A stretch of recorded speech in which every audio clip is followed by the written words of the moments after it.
Alors, comment générer 10 000 euros par mois et plus avec son agence, que ce soit une agence SMMA, une agence AIAA, une agence grosse partner? Tous les conseils qu'on va vous distribuer dans cette vidéo, et je dis bien on, parce que je suis en très bonne compagnie, vont vous permettre d'atteindre vos objectifs avec les différents types d'agences. Comme d'habitude, on lève la main en l'air. Je pense qu'on peut le faire ensemble, Enzo. On va absolument donner tout ce qu'on a dans la tête. On ne va rien garder pour nous. Et on va essayer de vous donner un maximum de valeur parce que c'est le leitmotiv de cette chaîne YouTube. On est là pour tout vous donner et pour que vous puissiez faire exploser vos business. Donc voilà, l'intro est faite. Maintenant, je vais présenter mon invité pour ceux qui ne le connaissent pas. Donc, mon invité, c'est Enzo. Enzo, on a des business ensemble. Enzo, c'est aussi, il a des business tout seul, donc il a son agence et il en a eu plusieurs. Il a tous été en mesure de les monter à plus de 10 000 euros par mois. Donc, le titre de cette vidéo, c'est juste parfait pour Enzo parce qu'il connaît, il l'a fait plusieurs fois. Dans mon cas, je l'ai aussi fait plusieurs fois. Je l'ai fait 4 fois au total, avec 4 agences différentes, notamment une agence que j'ai montée à plus de 10 000 euros, donc 13 000 euros par mois de bénéfices en moins de 30 jours. Et ça, sans investir un euro. C'était un challenge que j'ai lancé sur YouTube. Et voilà, donc Enzo aussi, ce qu'il faut dire, c'est que c'est le coach, le main coach de tout mon accompagnement. Donc, il coach plus de 800 personnes au quotidien à exploser leurs résultats avec leur agence. Et donc, honnêtement, vraiment, la valeur qu'il va pouvoir transmettre ici, c'est incroyable. Donc, Enzo, sans plus attendre, pour le watch time, si ça te va, je vais te laisser en fait donner ton premier tips. Tu vas commencer dans cette vidéo parce que tu es l'invité. Il faut savoir aussi, juste j'explique le concept. En gros, on a noté 4 tips chacun qui permettent de faire plus de 10 000 euros par mois avec votre agence. Donc, Enzo va donner ses 4, puis je donnerai mes 4 aussi. Et à chaque fois, bien sûr, on va faire chacun notre tour. C'est parti. Yes, c'est parti. Écoutez, bonjour à tous. Je vais commencer avec mon premier tips.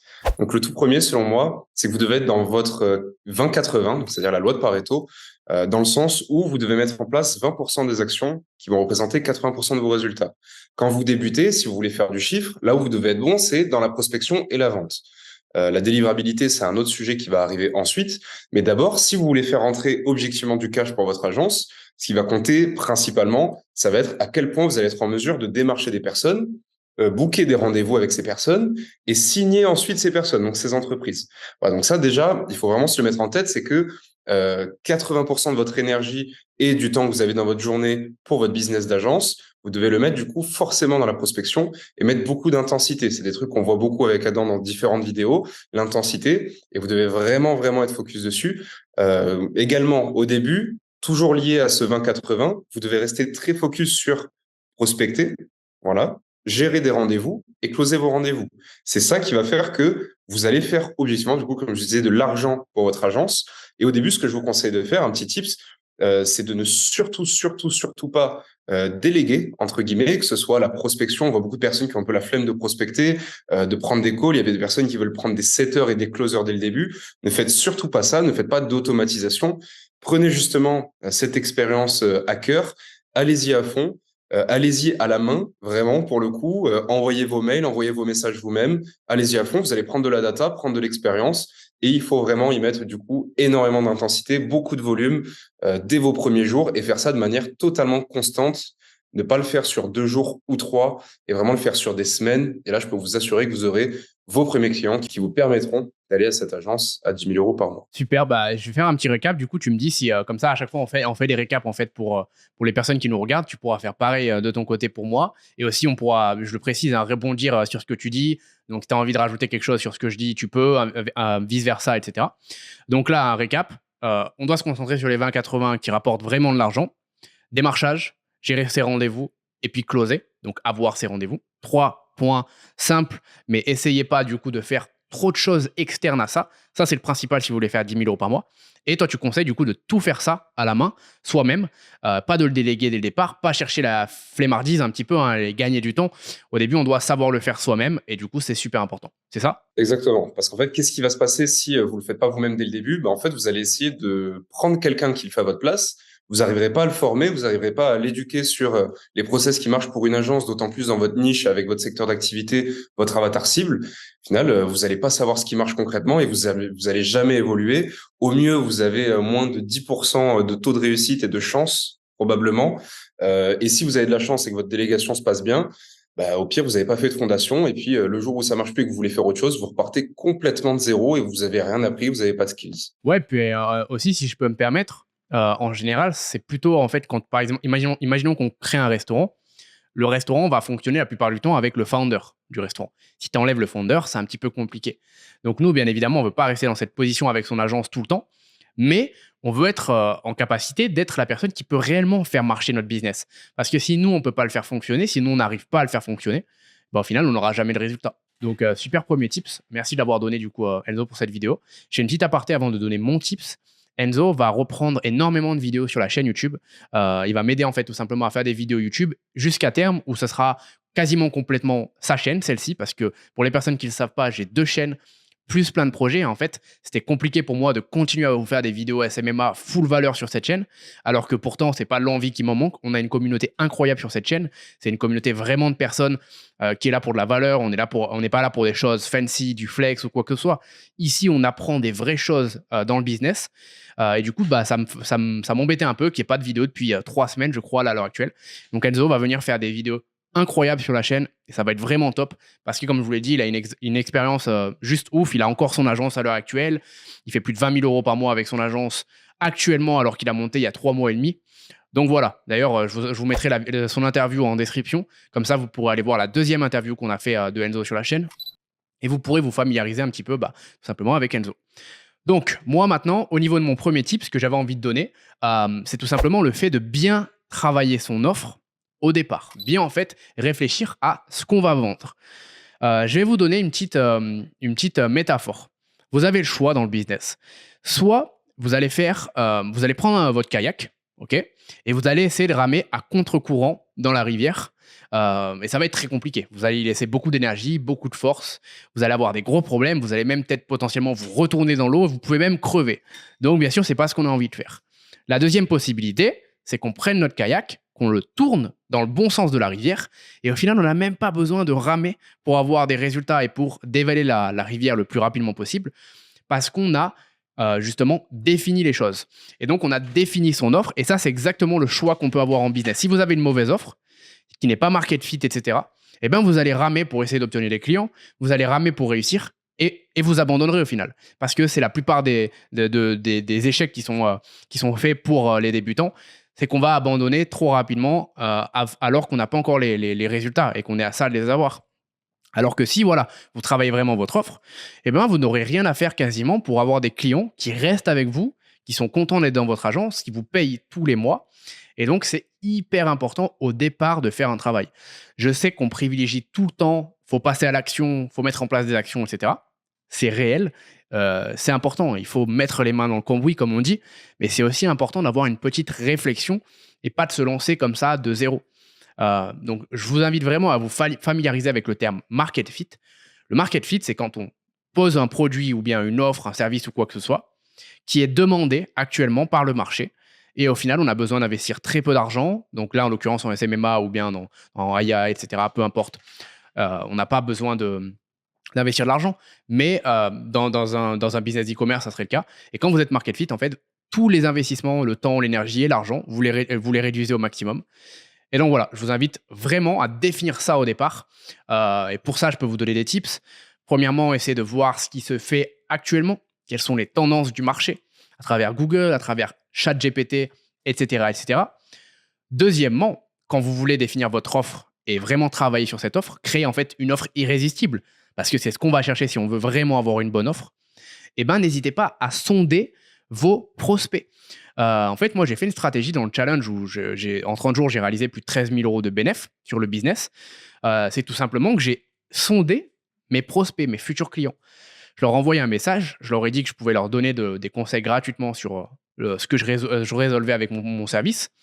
Et en échange, en fait, je leur demanderai juste des conseils parce que je suis en train de développer une nouvelle offre. Et au final, ils m'ont aidé à développer cette offre irrésistible. Et moi, j'ai pu créer une offre irrésistible pour eux, avec eux au téléphone. Et à la fin, limite, bah, en fait, ils avaient envie de prendre l'offre et ça devenait mes clients parce qu'ils avaient vraiment défini une offre irrésistible. Donc voilà, 2 points à respecter dans ce premier tips. Bien travailler son offre et faire une offre irrésistible. Essayer de trouver son market fit et lancer dans une prestation qui est vraiment demandée aujourd'hui. Ouais, exactement. Bah, écoute, je suis plutôt d'accord avec toi. C'est vrai qu'au début, je pense que l'erreur un petit peu que tout le monde fait par rapport à l'offre, c'est de se dire qu'il y a tout le monde qui a plus ou moins la même offre. Donc, on va essayer d'inventer une offre qui n'a jamais été faite, qui est un peu farfelue ou qui même mélange plusieurs offres en même temps à gauche. Et forcément, du coup, on se retrouve avec un mélange non testé. Donc, on revient un petit peu au jeu de la chance. Aujourd'hui, on ne veut pas se baser sur la chance pour réussir. Donc, naturellement, comme disait Adam, regardez ce qui se fait un maximum sur les réseaux sociaux, regardez un petit peu autour de vous, les agences, essayez de sonder un maximum. Vous prenez ce qui se fait de très bien, vous le dupliquez, et au lieu de vouloir absolument le petit gâteau pour vous tout seul, prenez une petite part du gros gâteau et vous serez bien plus gagnant, surtout si vous débutez de zéro, parce que quelqu'un qui débute aura toujours plus de facilité à prendre quelque chose qui marche, le mettre à sa sauce, plutôt que de juste créer quelque chose de zéro par rapport à son offre. Totalement. Bah, et pour finir sur ce tips, comme je dis souvent, c'est au niveau de... Imaginons que demain, je souhaite acheter une télévision à un ordinateur. Je me rends chez Boulanger, à la Fnac. Bah, en fait, il va y avoir plusieurs offres différentes. Il va y avoir des ordinateurs qui ne correspondent pas à mes besoins. Il va y avoir des ordinateurs qui correspondent à mes besoins mais qui sont trop chers. Il va y avoir des ordinateurs qui correspondent parfaitement à mes besoins et qui, en plus de ça, sont en dessus du prix que j'avais en tête. En fait, c'est ça une offre irrésistible. Ça veut dire que je vais prendre cet ordinateur et pas un autre. Maintenant, imaginez que vous ayez une mauvaise offre. Et ben, vous faites la compétition avec plein de personnes qui ont des bonnes offres, des bons ordinateurs. Et donc, forcément, les clients vont prendre ces ordinateurs-là et pas le vôtre, pas celui de votre marque. Donc, essayez de voir, en fait, essayez de faire un petit peu des parallèles comme ça avec la vie de tous les jours parce que il n'y a pas de raison que ça s'applique à vous lorsque vous choisissez un produit ou un service et que ça ne s'appliquera pas à votre prospect en face. Voilà. Donc, je te laisse, Enzo, donner ton deuxième tip, qui sera le troisième de cette vidéo. Deuxième tips, il y a une petite problématique que je vois souvent aussi chez les personnes qui partent un petit peu de zéro avec un objectif d'agence à 10K par mois. C'est les personnes, en fait, qui vont essayer de choisir la meilleure méthode de prospection. Alors déjà, pour casser tout mythe, il n'y a pas de meilleure méthode ou canal de prospection. On en vient aux tips. Choisissez le canal de prospection où votre prospect passe le plus de temps. En gros, vous devez sélectionner l'endroit où il passe le plus clair de son temps sur les réseaux sociaux ou autres, parce que c'est là où vous allez avoir potentiellement beaucoup plus de points de contact. Qu'est-ce que j'entends par là? Je vais vous donner des exemples très concrets. Ça va être beaucoup plus facile à visualiser.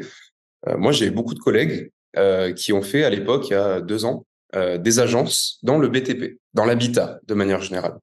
Du coup, ils ont su me donner énormément de feedback. Moi-même, j'avais fait des petits testings, etc. de mon côté.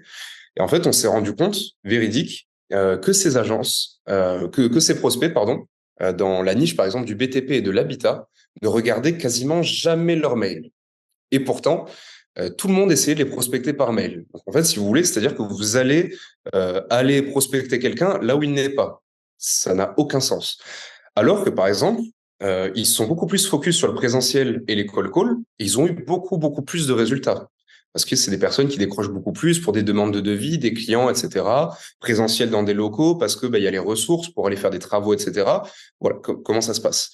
De la même manière, un infopreneur, et du coup, on va demander à Adam juste après, je pense qu'il est beaucoup plus disponible si on doit choisir un canal en particulier. Donc, à moins que vous habitiez au Panama, je pense que vous aurez un petit peu plus de mal à l'avoir directement en physique vu qu'il n'a pas de locaux. Mais je pense sincèrement que Adam, c'est quelqu'un de beaucoup plus disponible, par exemple, sur TikTok et sur Instagram, par exemple. Et vous allez beaucoup plus l'impacter via ces canaux-là que si vous essayez absolument de le démarcher par call call en sachant que je pense que vous n'arriverez pas du tout à trouver son numéro.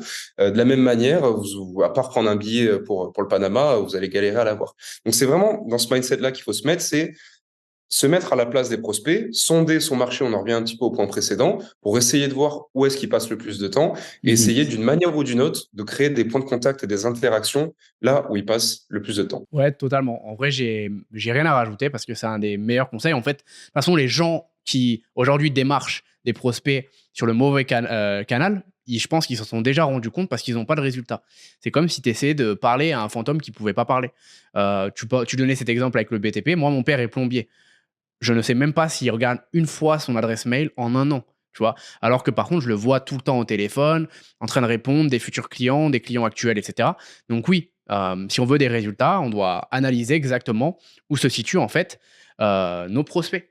Et ça va parfaitement avec le tips que je donne du coup maintenant, mon deuxième et le quatrième de cette vidéo pour générer plus de 10 000 euros par mois avec son agence. Mais en fait, c'est de bien connaître son prospect. D'arriver en fait à savoir exactement où il se situe, mais aussi quelles sont ses plus grosses problématiques, quels sont ses tics de langage, comment il parle. Mon père, par exemple, si on veut lui vendre de la publicité pour Google ou Facebook, eh ben, je ne pourrais pas du tout employer des mots assez poussés. Alors que si, par contre, je vends la même chose à des e-commerce, eh ben là, je vais pouvoir employer des mots un petit peu du type scalabilité, conversion. Je vais pouvoir employer ces mots-là. Mais il faut savoir, en fait, exactement comment notre prospect parle. Et plus on va le connaître, plus on va connaître ses besoins, plus on réussira. Moi, lorsque j'ai fait ce challenge de 0 à 10 000 euros par mois en 30 jours, au final, j'ai dépassé les résultats, et ben ça a été possible parce que je connaissais l'avatar client parfaitement. Justement, je m'adressais à des infopreneurs comme moi, donc des personnes qui vendent des formations, du coaching, etc. Et donc, je savais leurs points de douleur et tout. Et le problème, c'est que beaucoup de personnes se lancent dans une niche et au final, ils vont pas chercher à faire des recherches plus poussées que ça. Et j'aime bien donner, encore une fois, j'aime bien les métaphores. Donc j'aime bien donner la métaphore d'un chasseur. Un bon chasseur, il sait exactement comment son gibier se déplace, à quel moment de l'année, quelle saison, quelle est sa nourriture préférée, par exemple, pour l'attirer au mieux, etc. Et un bon chasseur va être patient jusqu'au bon moment, en fait, où le gibier arrive devant lui. Et le bon chasseur, il va jamais courir derrière le gibier. Le bon chasseur, il va se poser à un endroit et il va attendre le gibier parce qu'il saura exactement qu'il passe ici. Et ben, c'est la même chose. Lorsqu'on crée une agence et n'importe quel business, on doit absolument connaître par cœur son avatar client. On prend par exemple le cas de l'accompagnement Sui System, donc notre accompagnement, la formation qui permet de lancer son agence et d'atteindre plus de 10 000 euros par mois. On connaît par cœur les personnes qui ont envie de la rejoindre. Ce qui nous permet tout simplement de créer des offres, de créer un produit et de créer des publicités si on va utiliser des pubs ou même des vidéos comme celle-ci qui vont parfaitement convenir à notre audience. Donc voilà, ça c'était vraiment mon tips. Et je pense que c'était important. Je ne sais pas si tu veux rebondir dessus, Enzo. Pour moi, tu as dit l'essentiel. Je pense que tu as vraiment dit l'essentiel à ce sujet. Ben, ça va avec ton autre tips. En fait, c'est une succession de choses qui vont ensemble. Et avant que je te laisse donner ton autre tips, du coup, le 6e de cette vidéo, il me semble. Appel à l'action pour toutes les personnes qui veulent rejoindre notre accompagnement, le Sui System. Donc, c'est uniquement sous candidature. Dedans, on vous forme, on vous donne absolument toutes les compétences pour pouvoir monter votre agence AIAA, SMMA ou bien grosse partenaire en partant de complètement zéro et atteindre vos premiers résultats, 10 000 euros donc par mois, ce qu'on appelle un peu la liberté financière, du coup, grâce à votre agence. Là, on est plus sur vraiment, c'est un vrai business, donc on va vous donner des vraies compétences d'entrepreneur. Vous avez un support vidéo, mais vous avez aussi 2 coachings par semaine, des accompagnements, etc. Une communauté présente de plus de 800 personnes. À chaque fois que vous posez une question, vous avez une réponse dans les 24 heures, et ça 7 jours sur 7. En fait, c'est vraiment un accompagnement. Vous pouvez cliquer dans le premier dans la description. Vous pouvez candidater, ça se fait par téléphone.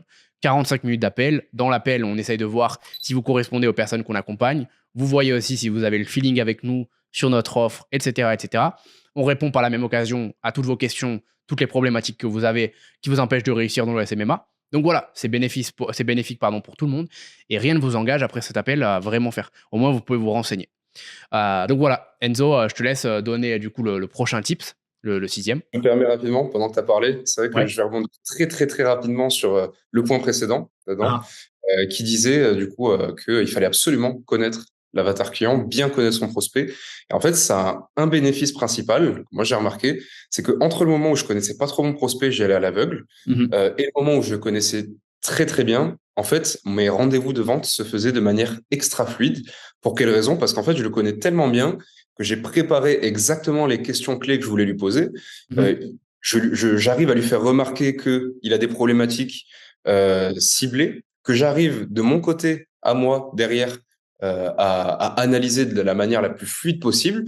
Et du coup, il est vraiment dans ce truc où il se dit, OK, le mec face à moi, c'est un expert, il a déjà fait sa solution sur d'autres personnes avant, il sait vraiment de quoi il parle. Donc, on en arrive du coup dans cette situation où il y a énormément de fluidité quand vous connaissez parfaitement votre avatar. Ouais, je pense que tu pourras me dire ce que tu en penses, mais tu n'as même pas besoin d'être un bon vendeur, parce que beaucoup de personnes ont peur de la vente. Quand tu connais bien ton prospect et que tu poses les bonnes questions, justement, comme tu as dit. Au final, il n'y a pas de stress dans l'appel, il n'y a aucun stress. Le stress, il est là quand vous ne connaissez pas votre offre et quand vous ne connaissez pas votre avatar client, la personne que vous avez en face. Mais si c'est le cas, il n'y a pas de stress, en fait. C'est une discussion normale. Bon, à la fin, oui, certes, on demande de donner un peu d'argent, mais même, en fait, si c'est le bon avatar, que vous le connaissez bien et que vous avez une bonne offre, vous allez l'aider. Donc au final, tout se passe bien. Et c'est avec ce genre d'effort qu'on fait, entre guillemets, un effort au départ, qu'on est différent de la masse qui va comme des bourrins envoyer le même mail à tout le monde sans connaître son offre, sans connaître son avatar. Voilà, si vous voulez des résultats différents des gens, essayez de faire des choses différentes des personnes aussi. Parce qu'il faut savoir, hein, même si nous, avec Enzo, du coup, on a un accompagnement, on accompagne tous les jours des gens, il y a des personnes qui réussissent, il y a des personnes qui réussissent pas. Et les personnes qui réussissent, c'est parce qu'elles font des choses nettement différentes. C'est parce qu'elles se remettent en question et parce qu'elles font en fait les 5% de travail en plus, l'espèce de devoir qu'on devrait tous faire, et ben elles le font réellement et elles obtiennent des résultats. Donc voilà, ça sert vraiment à rien de faire le bourrin et d'aller directement, de pas connaître son avatar client, etc. Posez-vous, respirez un petit peu. On sait qu'on a les réseaux sociaux aujourd'hui qui nous disent que voilà, faut réussir le plus rapidement possible, sinon on est une merde. On voit des petits de 15 ans qui font des millions d'euros et on se dit mais putain, mais je fais quoi de ma vie? Vous avez le temps, ne vous inquiétez pas. Voilà, je pense que c'était un petit peu, c'était pas un tip, mais c'était un petit rappel à l'ordre, entre guillemets, qu'il fallait donner. Super piqûre de rappel. Ça nous permet Ouais, de passer au troisième point. Le troisième point de mon côté, qui va être de blinder votre valeur perçue. Alors, qu'est-ce que j'entends par là? C'est vrai que peut-être tout le monde ne va pas comprendre.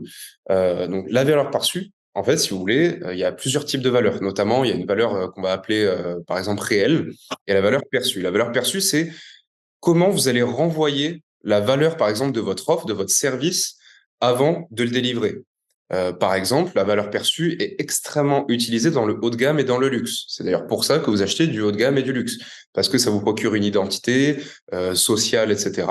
Et c'est pour ça, du coup, qu'il y a une différence de valeur, un gap derrière. Je vous donne un exemple très concret.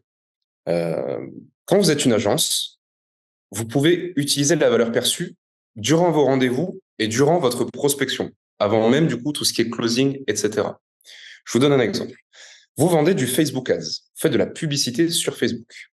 J'ai deux moyens de m'adresser à Adam pour lui vendre mon Facebook Ads. Admettons que cette prestation, je la price 800 euros par mois, mon Facebook Ads. Donc là, je vais m'adresser à Adam et je vais lui dire, écoute Adam, là on est en rendez-vous, etc. J'ai bien compris tes problématiques. Moi, je te propose de gérer tes publicités Facebook. Donc voilà, je vais faire de la gestion publicitaire sur ton compte Facebook et du coup, ça va te coûter 800 euros. Là, vous êtes dans le basique du basique du basique. Vous êtes à un niveau freelancing plus. Donc forcément, vous donnez pas énormément de valeur derrière ouais. à votre service. Moi, je vais te dire là, ok, cool Enzo, mais tu sais, moi, je me fais des marchés tous les jours, hein. La publicité Facebook et tout, pourquoi je ferais avec toi, quoi? Ok, 800 euros par mois, tu vas me faire la publicité Facebook, mais voilà, quoi. Exactement. Donc là, voilà, vous voyez, Adam m'a donné même son retour sincère. Donc du coup, ça nous emmène au deuxième point où là, cette fois, je vais essayer de mettre un maximum de valeur perçue. Quand je vais m'adresser à lui, par exemple, ici, on va dire que c'est un rendez-vous, mais ça peut être avant. La valeur perçue, c'est vraiment tout un écosystème qui précède la vente, de manière générale. Là, par exemple, on est en rendez-vous. Là, je vais lui dire, écoute, Adam, j'ai bien analysé ton écosystème. Aujourd'hui, j'ai proposé une méthode unique que j'ai développée avec mes équipes. C'est un process publicitaire complètement unique qu'on va faire vraiment sur mesure pour toi. On l'a déjà utilisé sur des dizaines et des dizaines de personnes, plus de 90% de taux de réussite. Et derrière, notre promesse avec ce process, c'est qu'on va aller chercher du coup 50 000 euros par mois supplémentaires dans 90 jours avec nos publicités qu'on va générer avec Facebook. Et là, Là, c'est différent. là, je me dis, c'est concret. Ok, là, tu me parles avec des mots que j'aime. Là, ça, j'aime. J'ai l'impression que c'est fait pour moi, uniquement personnalisé pour moi, que je vais avoir des résultats, que c'est un peu unique. Moi, je veux savoir. Là, tu vois, je me dis, putain, je veux savoir. C'est quoi ça? D'habitude, on parle de publicité Facebook très traditionnelle. Là, Enzo et son agence, ils ont une stratégie vraiment qu'ils ont développée eux, qui apporte en plus des résultats énormes à mes concurrents, etc. Moi aussi, je veux croquer, quoi. Ce que je te dis. Exactement. Et là, la différence, c'est que j'imagine, et il va nous donner la réponse, si j'avais dit à Adam, par exemple, je te propose cette solution pour 2500 euros, ce sera beaucoup mieux passé. Ouais, ce serait largement mieux passé. Et ce serait vraiment largement mieux passé parce que, et en fait, dis-moi si je me trompe, mais tu vois, je kiffe les métaphores parce que je sais que ça peut permettre aux gens qui nous regardent de comprendre, en fait. C'est comme si on allait dans deux restaurants différents et on va manger la même chose. Sauf qu'en fait, dans le premier restaurant, on a un service qui est pas incroyable. Donc, il nous donne il y a pas de sourire, il y a rien. Il nous donne pas un petit apéritif avant. Ça peut être des olives, ça peut être du pain ou quoi que ce soit. Quand le plat arrive, en fait, il y a pas de présentation. Donc, c'est-à-dire que ça donne pas envie visuellement. Et dans l'autre restaurant, en fait, on a juste un bon service. On a deux, trois petits bouts de pain au départ avec de l'huile d'olive. Et on a un plat qui arrive qui est beau, qui est avec une belle présentation. Et au final, pour les deux, quasiment, on paye la même chose.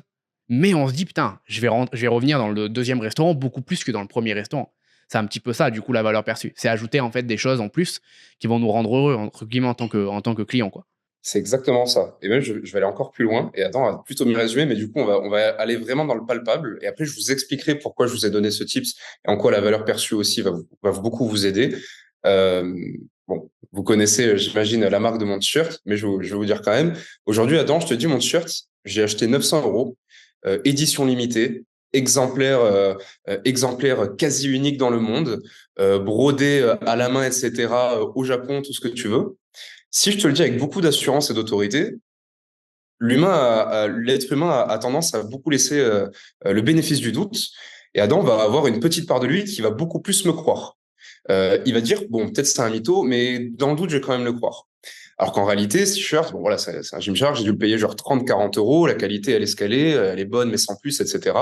Mais juste avec ma façon de le présenter, parce que c'est un article palpable, je peux lui donner une valeur, et l'attribution de cette valeur, si je m'adresse bien à vous, vous allez y croire. Et c'est ce que fait le luxe d'ailleurs. C'est-à-dire, comme a dit Adam, par exemple, soit au restaurant, que ce soit par exemple un t-shirt ou autre, un Zara ou un Louis Vuitton, tant que vous mettez le logo Louis Vuitton dessus, il prend plus 800 euros uniquement par rapport à une valeur perçue et toute l'identité de la marque. C'est exactement la même manière, du coup, à l'oral pour présenter vos services. Voilà. Ouais, totalement. J'en viens du coup à ce point.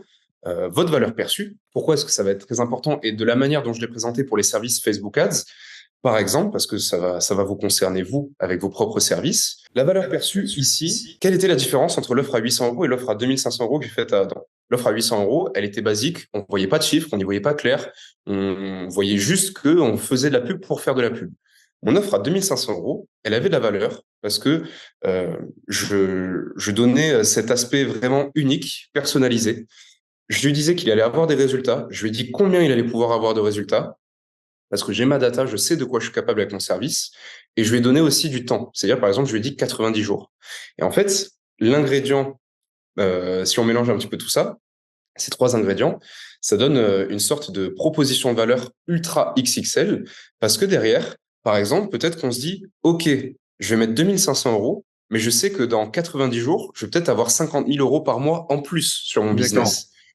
Alors que si derrière, certes, c'est 3-4 fois moins cher, 800 euros par mois, mais OK, mais on ne palpe pas le chiffre, on ne sait pas combien on va réussir à faire avec ça. Donc en fait, même si c'est 800 euros, on ne sait pas ce qu'on va réussir à dégager en termes de retour sur investissement, quel qu'il soit, derrière. Et du coup, on préférera toujours investir 2500 euros dans un truc qui va beaucoup nous rapporter que 800 euros dans quelque chose de complètement flou, pour faire le bilan du coup de ce point.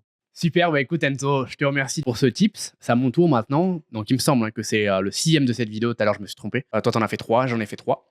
Donc sixième tips pour générer plus de 10 000 euros par mois avec son agence et donc son business. C'est tout simplement de vraiment travailler son lead sourcing et son démarchage. Alors tu l'as dit tout à l'heure, se concentrer sur les 20-80, Enzo. Moi, j'aimerais rentrer en profondeur dans uniquement en fait ce qui concerne le démarchage, pas la vente, etc. Parce que pour moi, c'est le nerf de la guerre. Et donc, tu l'as bien dit tout à l'heure, il fallait se concentrer dessus. Et quand en fait on parle de se concentrer dessus, ben moi, je ferais deux choses particulières. Si demain, je voudrais repartir de zéro et atteindre mes premiers 10 000 euros par mois, je ferais en fait un gros travail de recherche à chaque fois de mon prospect. Donc, j'allierais en fait quantité, parce que le volume est extrêmement important, mais aussi qualité. J'irais vraiment en fait travailler. Et par exemple, je donne un cas concret. Je veux démarcher les e-commerce, encore une fois. Et ben, je ne vais pas aller démarcher les marques e-commerce qui commencent et qui font 5 000 euros par mois. Parce que pour elles, ça va être difficile de sortir 1 000, 1 500, 2 000, 2 500, 3 000 euros par mois dans un prestataire pour les aider. Moi, je vais aller chercher les marques e-commerce qui font au minimum déjà 20 000 euros par mois de bénéfices. Et donc, ils peuvent se permettre d'investir dans du marketing ou dans des équipes. Et donc, en fait, ça va être un travail à faire au départ de recherche. Plutôt que de prendre un tableau et de mettre absolument, bim, tous les leads comme ça. Moi, j'ai fait un travail qui va me prendre une minute, 2 minutes maximum par lead. Mais au moins, je vais être sûr et je vais m'assurer que le lead que je mets dans mon tableau, il peut se payer mon service. Parce qu'il n'y a rien de pire que d'avoir quelqu'un au téléphone qui est intéressé pour son service et de ne pas réussir à lui vendre, non pas parce que votre offre est mauvaise, parce qu'il n'a pas l'argent nécessaire à investir. Il n'y a rien de pire que ça. Donc, travaillez en fait vraiment les leads que vous allez avoir au téléphone. Ça va vous aider dans vos ventes aussi. Ça va rendre tout le processus plus facilement. et ça va être le top. Et de la même manière que je vais travailler en fait les leads, je vais travailler mes stratégies de démarchage. Je vais essayer de faire ce qu'on appelle de la personnalisation, sans rentrer dans l'hyper personnalisation et voilà, faire 40 minutes de recherche par prospect pour savoir quelle est sa marque, quels sont leurs produits, qu'est-ce qu'ils vendent, à quel prix, etc. Non, mais je vais quand même me renseigner. Une fois que j'ai validé mon lead, que je sais qu'il a l'argent pour payer mes prestations, je vais me renseigner un minimum sur lui et je vais mettre ces informations-là dans mon tableau de démarchage pour en fait, à chaque fois dans mes mails, les adapter par prospect. Pour vraiment, récemment par exemple, j'avais fait une vidéo où je montrais comment démarcher sur Instagram.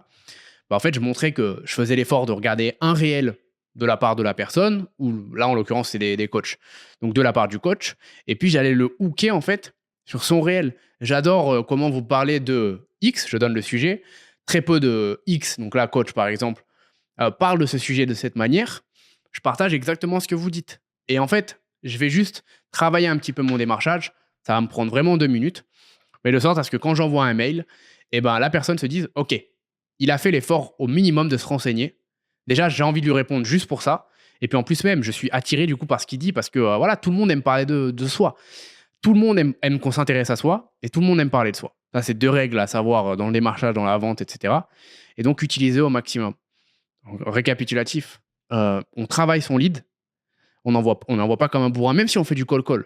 Imaginons qu'on fait du call-call sur une agence immobilière. Eh ben, partons du principe que j'appelle une agence qui est une chaîne en fait.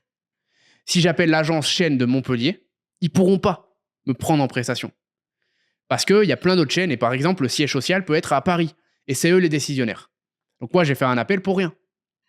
Donc s'il faut, c'est que je fasse des appels pour des agences qui ont le budget comme on l'a vu, mais aussi qui pourront prendre des décisions au téléphone. Donc voilà, je sais pas si tu voulais rebondir sur ça, sur ce type, Senzo. Je réfléchissais, c'est vrai que tu as bien résumé, dans le sens où c'est vrai que c'est très frustrant d'arriver au rendez-vous, de pitcher son offre, de voir que la personne en face, elle est super chaude pour votre offre, elle a trop envie de bosser avec vous. Vous lui annoncez le prix qui est votre prix au final, hein, c'est votre prix et c'est comme ça. Et en fait, la personne, c'est pas que elle trouve que c'est trop cher, c'est juste qu'elle a pas les moyens. Et ça m'est arrivé plein de fois, je vais être honnête avec vous, ça m'arrive vraiment beaucoup de fois parce que j'ai du mal cerner mes leads, etc. J'ai fait quelques erreurs à ce sujet. Et la personne, vous voyez, elle est dégoûtée. Vous êtes là, vous avez fait 1 heure de call. Parfois, vous avez fait 2 rendez-vous. C'est un peu frustrant pour tout le monde. Vous perdez du temps. Et au final, voilà, vous avancez pas à ce compte-là, en fait. Exactement. Donc c'est un point important à prendre en compte, je pense. Et trop peu de personnes, enfin la plupart du temps, on vous dit, et c'est la réalité, démarchez un maximum, ayez de la discipline, faites-le tous les jours. Oui, c'est vrai, le nombre, la discipline, c'est extrêmement important, mais il faut jamais oublier en fait aussi la sélection des leads, tout simplement. Et c'est pour ça d'ailleurs que certains, si on prend des grands coachs, eh ben, ils vont énormément mettre de barrières à l'entrée avant d'avoir une personne au téléphone pour un coaching, par exemple, parce que leur coaching est assez cher. Et donc, en fait, ils doivent vraiment cibler et être sûr que la personne peut se permettre, donc la personne au téléphone, de prendre leur coaching. Ça, c'est un exemple. Voilà, bah écoute, je te laisse donner ton dernier tips. Enzo, ce sera le 7e et l'avant-dernier de cette vidéo. Exactement. 7e tips, avant-dernier tips. Selon moi, il ne faut surtout pas être persévérant sur des process qui ne fonctionnent pas pour vous. Alors, en fait, c'est un mélange d'erreurs et de choses que beaucoup de gens font dans le SMMA au début. C'est-à-dire qu'en fait, vous allez être dans une situation où vous allez jamais trop analyser ce que vous faites d'une semaine à l'autre. Du coup, par exemple, quand vous avez une agence, il y a plusieurs chaînes qui vont s'additionner. Vous avez la chaîne de la création de votre offre, vous avez la chaîne ensuite de votre canal de démarchage, vos messages de prospection, générer vos rendez-vous de vente, vos deuxièmes rendez-vous, enfin, etc. Et en fait, chaque chaîne, mise bout à bout, doivent être excellentes. C'est-à-dire que chacune, indépendamment des autres, doit être très bien exécutée pour arriver à la phase finale, c'est-à-dire le closing. Il suffit qu'il y ait un maillon de votre chaîne qui casse, et forcément, vous avez impacté tout le reste de la chaîne, c'est-à-dire la fin. Et la fin, la finalité, évidemment, votre closing. Vous avez impacté tout ça. Et le problème, c'est que, vu que vous êtes un petit peu au début, vous pensez bien faire parce qu'il y a votre voisin à côté pour qui ça a très bien marché, moi, Adam ou n'importe qui pour qui ça a très bien marché, et au final, vous vous dites, je vais copier-coller, je vais persévérer dessus parce que ça va très bien marcher. Par exemple, ça peut être un message de prospection. un message de prospection, je vois énormément de personnes, ou même au sein de l'accompagnement au début, qui sont dans ces situations où ils vont envoyer 20 messages par jour, 30 messages, 50 messages, 60 messages, 100 messages par jour. Donc, il n'y a pas de souci, ils sont motivés, ils sont assidus, ils sont persévérants, ils sont tout ce que vous voulez, ils ont la dalle. Mais derrière, sur ces 50 messages, quand je suis en coaching le mardi soir en question-réponse, je leur pose la question, je leur dis, est-ce que vous avez eu des rendez-vous avec 50 messages par jour, qui représentent quand même du conséquent sur du long terme, sur une semaine, sur 2 semaines, ça fait quand même un gros volume. Et la réponse est très souvent non. Donc là, il faut se remettre en question et il faut arrêter de persévérer sur une typologie de messages qui ne fonctionne pas, par exemple. Parce que là, il faut remettre en question soit votre canal de démarchage, soit votre méthode d'approche, donc votre message, votre mail ou peu importe. Il faut remettre forcément un de ces points en question. Derrière, il faut vraiment régler ce problème avant d'arriver aux étapes d'après. Le problème, c'est que là, vous persévérez, comme je dis, sur quelque chose qui ne marche pas. Et persévérer sur quelque chose qui ne marche pas, c'est comme pédaler à vélo avec un vent de 200 km/h face à vous. C'est-à-dire que vous vous efforcez de pédaler, et au final, ça ne prend pas, vous pataugez, vous en tirez pas de leçon, et vous pensez que c'est pas fait pour vous, vous pensez que ça ne marche pas, ou alors, dans le pire des cas, vous pensez que vous êtes mauvais. Ouais. Alors qu'en fait, il aurait juste fallu analyser sur la semaine ce que vous avez fait, adapter, tester autre chose, et dès que vous avez des résultats, focus ce résultat. Bah, je pense que la remise en question, elle est primordiale, en tous les cas, dans la tête d'un entrepreneur. Regarde, par exemple, ça m'arrive de faire des vidéos YouTube, de bien les faire selon moi, etc., et que ça fasse pas de vues. Je vais immédiatement me remettre en question pour savoir d'où ça vient et je vais analyser. Parce que si je continue à faire le même type de vidéo, et ben au final, je fais beaucoup de travail pour rien, par exemple, sur YouTube. Et vraiment, la remise en question, elle doit être présente dans la vie d'un entrepreneur constamment. Imaginons, par exemple, tu as déjà joué à Super Mario Bros, Enzo? Voilà. Tout le monde a déjà joué à Super Mario Bros, tu vois. On connaît exactement les niveaux qui reviennent. Des fois, tu n'arrives pas à faire un niveau et il te saoule. Tu vas pas faire le même niveau tout le temps, exactement en prenant les sauts de la même manière, parce que tu sais qu'il y a un problème, en fait, dans ta façon d'aborder le niveau. Donc, tu dois te remettre en question, changer un petit peu, peut-être des fois prendre un peu plus ton temps et réadapter. Au final, tu finis par y arriver. Personne n'a été bloqué toute sa vie dans Mario Bros. Mais ça arrive quand même d'être bloqué pendant un petit moment quand même. Donc là, tu te remets en question. Alors pourquoi tu ne le ferais pas dans ton business, dans tes stratégies? Il n'y a rien de mal à se remettre en question. Il n'y a rien de mal à avoir employé peut-être une stratégie qui n'était pas la bonne au départ. Tant qu'après, tu arrives à tout simplement ressaisir les choses et changer en fait ce qui a changé. Tout à fait. Non, mais c'est exactement ça. Beaucoup de remises en question, bien analyser, bien faire ces tableaux d'analyse, regarder combien de réponses vous avez, combien de messages vous avez envoyés, le type de réponse que vous avez reçu. Vous essayez de voir aussi, par exemple, sur 10 réponses, s'il y en a 9 qui sont relativement similaires, vous voyez comment adapter pour, si c'est positif, continuer, si c'est négatif, pivoter. Voilà, c'est exactement le process et c'est vraiment comme ça, je vous le dis sincèrement, que vous allez arriver aux 10 cas par mois, du moins le plus rapidement possible avec votre agence SMMA. Parce que aujourd'hui, c'est tout simplement la clé.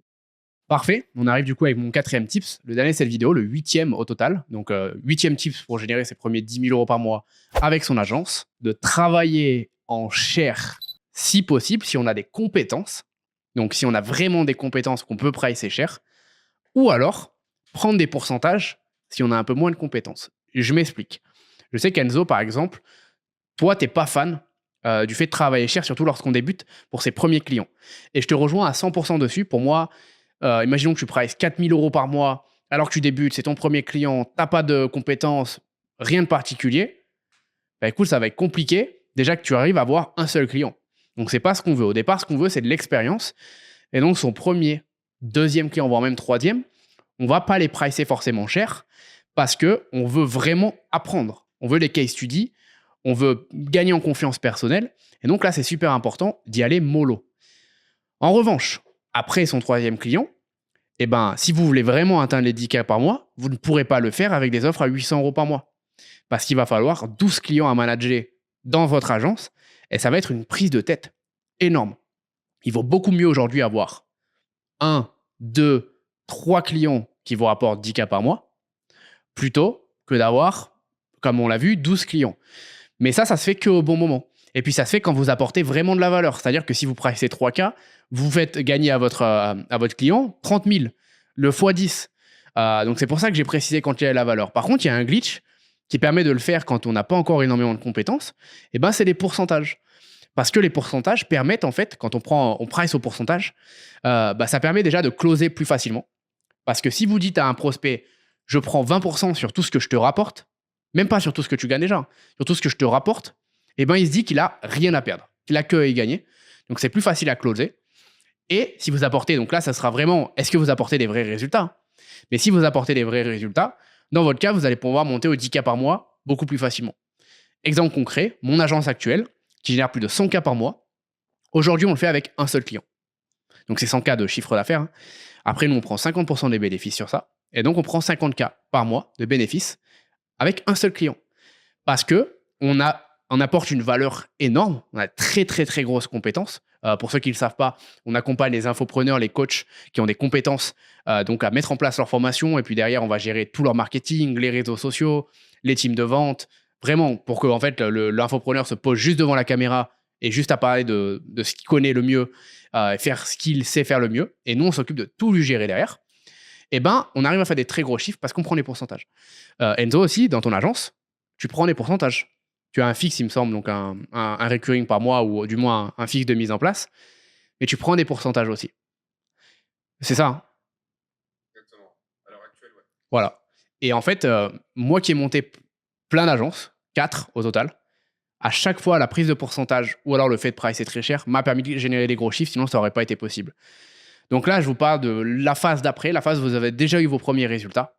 Vous avez déjà fait de l'argent avec votre agence, mais vous êtes bloqué à 2000, 3000, 3500 par mois et vous ne savez pas comment passer au-dessus. Et ben, ça va soit être de l'augmentation de prix et donc augmenter ses compétences parce que ça ne va jamais l'un sans l'autre, ou soit la prise de pourcentage. Prise de pourcentage, vous ne pourrez pas le faire dans toutes les thématiques. Si vous vendez par exemple de l'accompagnement aux réseaux sociaux short, du montage, vous ne pouvez pas le faire. Par contre, ce que vous pouvez faire, c'est comment je peux réfléchir à faire que mon short, je vais le pricer plus cher.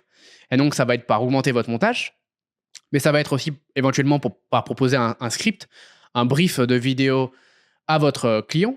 Et donc, vous allez proposer un produit un petit peu supplémentaire dans la même offre, toujours dans la même thématique. Vous allez pouvoir aussi ajouter par exemple le fait que vous allez poster les contenus pour lui. En fait, il faut vraiment qu'il y ait une grosse, grosse valeur derrière. Puis d'ailleurs, hein, c'est pas un tips qu'on a préparé dans cette vidéo. C'est peut-être un peu un bonus. Mais il y a des agences avec lesquelles vous ne pourrez pas aller à plus de 10K par mois. Où ça va être très compliqué. Parce que votre thématique, votre offre ne permet pas, si vous voulez, de pricer cher ou de prendre un pourcentage. Miniature YouTube, par exemple, c'est très très compliqué d'avoir une agence qui fait des miniatures YouTube et de dépasser les 10K par mois. Parce que c'est très très très compliqué de pricer 2000 € par mois pour des miniatures. C'est possible. Il va falloir que vous ajoutez un service, par exemple, qui permet une analyse constante. Que vous fassiez 10 miniatures par vidéo. Que vous changiez ces miniatures si les données de clics ne marchent pas assez. Il va falloir vraiment que vous vous challengez et peut-être que vous y arriverez. Mais dans la globalité, ce sera très compliqué parce qu'aujourd'hui, moi, mes miniatures, j'ai calculé la dernière fois avec l'agence avec qui je travaille, ça me coûte à peu près 300-350 par mois et c'est un travail incroyable. Mais cette agence me price 2500 € par mois parce qu'en plus de me faire les miniatures, elle me fait tout le montage YouTube, elle me fait les posts, elle me fait les titres, elle me fait la stratégie. Et c'est comme ça qu'ils peuvent pricer du montage vidéo à 2500 par mois. Ce qui fait que eux, dans leur cas, il leur faut que 4 clients pour faire 10 000 € par mois. Donc voilà, il faut quand même du sens aussi, du bon sens. Si je suis community manager et je price à 500 € par mois, je n'arriverai jamais à atteindre 10 000 € par mois. Parce que croyez-moi, en tant que community manager, avoir 20 clients, ce sera impossible. Voilà, je ne sais pas si j'ai tout dit ou pas. Je vais rebondir dessus. Donc, selon moi, tu as dit vraiment pas mal d'éléments très importants. Après, je vais essayer de mesurer aussi avec ma vision. Comme ça, ça fera pour les personnes des visions différentes. Et puis après, vous pourrez vous adapter et vous fixer soit sur la mienne, soit sur celle d'Adam, ou alors vous pourrez vous faire votre propre opinion. Selon moi, par exemple... Au moment, c'est toujours ma chaîne, donc ils iront plus dans mon sens. Non, je rigole.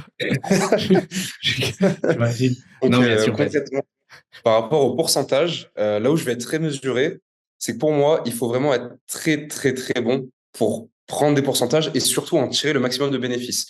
Oui, vous pouvez closer plus facilement des personnes, en effet. Donc, dans un but d'apprentissage, de commencer vraiment au début à se faire la main, oui, c'est bien. Après, vous allez voir que vous pourrez être limité si vous n'êtes pas le meilleur dans votre domaine, ou alors votre prestataire, ou peu importe.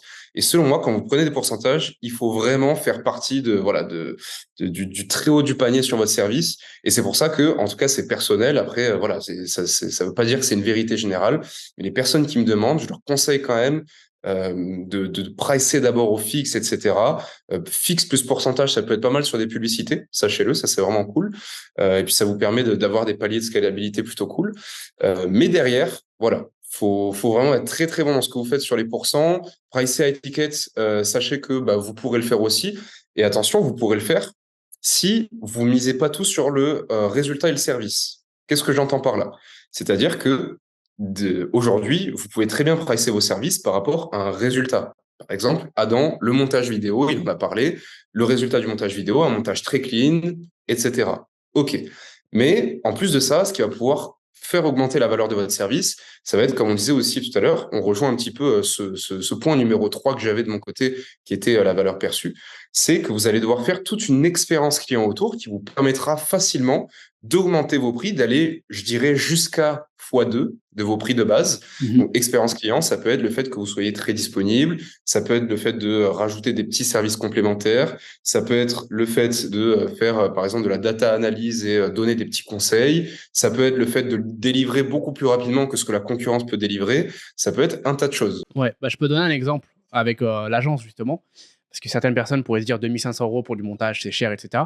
Alors, il faut savoir qu'aujourd'hui, elle ne monte pas, donc cette agence, les vidéos de cette chaîne YouTube. C'était le cas avant, mais aujourd'hui, ça n'est plus le cas. Donc, c'est sur ma chaîne principale. Et en fait, pourquoi ils ont été capables de pricer aussi cher, entre guillemets, même si pour moi, c'est pas cher au vu du service qu'ils proposent, bah, c'est tout simplement que j'ai le droit au nombre de vidéos illimité que je veux. C'est-à-dire que si je fais 8 vidéos dans le mois, et ben en fait, ils vont quand même me pricer ce prix-là. Et donc, j'ai une grande flexibilité. Et ça permet de me dire, OK, l'agence avec qui je travaille, c'est vraiment des partenaires, on va vraiment loin. Puis j'ai aussi des données analyses. On va me faire des résumés régulièrement. OK, Adam, bah, ce type de vidéo, ça marche mieux, il faut que tu en fasses un peu plus. Voici nos conseils. Aussi, au niveau de quand tu filmes, essaye de parler un peu plus comme ça, de mettre plus de blanc. En fait, je vais vraiment avoir des partenaires. Et c'est comme ça, du coup, qu'ils peuvent pricer autant. C'est en ajoutant des choses. Et donc, ce que tu dis aussi concernant les pourcentages, c'est très bien. Et d'ailleurs, c'est en fait, je me suis mal exprimé. Quand vous voulez faire 10 000 euros par mois, vous n'allez pas pricer uniquement en pourcentage. Parce que ça, c'est ce que je fais. Mais c'est des compétences que j'ai développées depuis 6 ans maintenant. Et je pense sincèrement qu'on fait partie dans le top 3% des personnes qui peuvent proposer ça sur le marché aujourd'hui. Donc, en fait, on est confiant. On sait qu'on peut prendre quelqu'un qui a une compétence et l'emmener de 0 à 50, 100 000 euros par mois pour sûr. Parce qu'on a fait notre travail au départ et en fait, on l'a déjà fait plein de fois. Mais si je suis débutant, je ne vais jamais prendre qu'un pourcentage. Je vais toujours prendre. En fait, vous avez le choix si vous voulez atteindre les 10K par mois, selon moi. Soit vous pricez à ticket, donc vous pricez cher. Par exemple, 3 000 euros votre prestation, mais vous avez les compétences de le faire. Soit vous pricez, par exemple, 1 500 euros. Donc vous avez un fixe par mois. Et en plus, vous rajoutez un pourcentage. C'est un plus, en fait. Vous devez vraiment le voir comme quelque chose que vous ajoutez. C'est pas, je vais prendre uniquement des pourcentages, je vais prendre 20% des montants que je rapporte. Non, non, non, non. Je vais prendre 1 000 euros, 1 500 euros, et en plus, je prendrai 20%. Et ça sera souvent plus facile à closer que prendre 3 000 euros direct. Ça va être moins douloureux pour le prospect. Mais par contre, comme l'a dit Enzo, même si vous vous permettez de prendre un fixe avant, bah, vous devez être très bon parce que si vous n'apportez pas de résultats, c'est pas bon. C'est pour ça que c'est pas. Moi, je l'ai précisé dès le début de mon tips. Ça, c'est quand vous avez des compétences. Dans tous les cas, je vais vous faire une petite confidence. Si vous voulez vraiment fonctionner avec le SMMA, eh ben, vous allez devoir travailler vos compétences. Vous allez devoir monter en compétences constamment parce que plus vous montez en compétences, plus vous montez en résultats. Il n'y a pas de chemin possible sans l'autre, en fait. Au final, vous perdrez tous vos clients si vous ne leur délivrez pas les résultats. Donc ouais, je te remercie pour le petit supplément. Je pense on est pas mal sur nos tips. N'oubliez pas, si vous voulez voir l'interview avec Enzo que j'ai faite, donc c'était sorti de la semaine dernière, vous cliquez juste ici. Et prochaine vidéo, ce sera Enzo qui sera derrière la caméra, il aura la main sur le sujet de la vidéo, etc. Et vous allez avoir de nombreux tips pour développer votre agence. Donc j'ai hâte de vous montrer ça. Merci à tous et puis je vous dis à la prochaine vidéo. Ciao, ciao. Ciao.